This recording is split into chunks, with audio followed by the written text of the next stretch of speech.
সুষ্ঠু বিচার চাই। প্রশাসনের কাছে আমার জোর জোর দাবি থাকবে। আজকে অত্যন্ত দুঃখ পরিতাপের বিষয়, আজকে সচিবের মতো একটা নিষ্পাপ আমাদের মাঠ থেকে চলে গেল।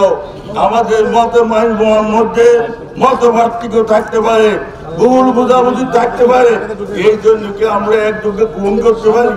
এটা কোন অবস্থায় মেনে নেওয়া যায়? আমরা কোন অবস্থায় মেনে নিতে পারি না।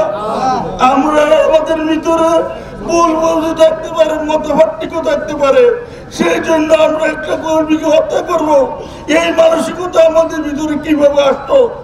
এটা কোনোভাবে আমরা এই অবস্থা থেকে পরিত্রাণ চাই। আমরা এই অবস্থার সুষ্ঠু বিচার চাই।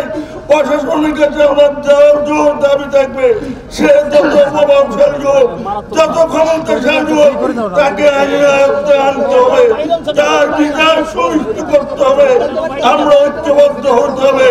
আমরা কোন নেতা কোন সন্ত্রাসীর পক্ষে অবস্থান নিব না। আমরা কোন নেতা কোন সন্ত্রাসীকে বাঁচানোর জন্য প্রশাসনকে করতে হবে। আমরা ঐক্যবদ্ধ হয়ে আজকে হত্যাকাণ্ড যাতে এই হত্যাকাণ্ডে যাতে বিচার হয়, না হলে আমাদের ভবিষ্যতে এরকম আরো অনেক নদীকে আমরা হারাবো। আমি আজকে দুঃখ করে কান্ত মনে বলছি, আমি এখানে তার মায়ের কান্না, তার শ্বশুরের কান্না, তার স্ত্রী আমার দুই পা ধরে বসে আছে।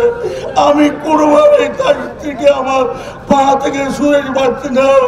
সে কান্না বিলে ধরে কাঁদছে যে আমি কোথায় যাব, আমি কোথায় দাঁড়াবো, কার কাছে দাঁড়াবো, কে আমাকে আশ্রয় দিবে? সজীবের বাড়িতে একটা ঘর নাই, দোতলা একটা ঘর টিনের বাংলা চূড়া। আজকে সে তত্ত্ব রাজনীতি করে আজকে অপরাধ দিতে শিখাবে, আজকে তাকে মার দিতে হয়েছে।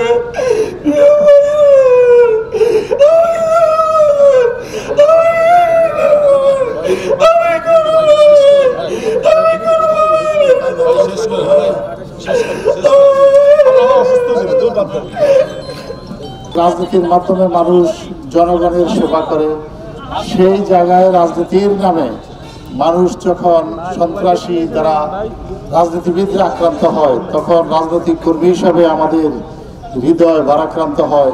আমরা শোকাহত। সচিবের মতো একজন মেধাবী ছাত্রনেতার এই অকাল ঝরে পড়া রাজনীতির জন্য একটি খারাপ লক্ষণ।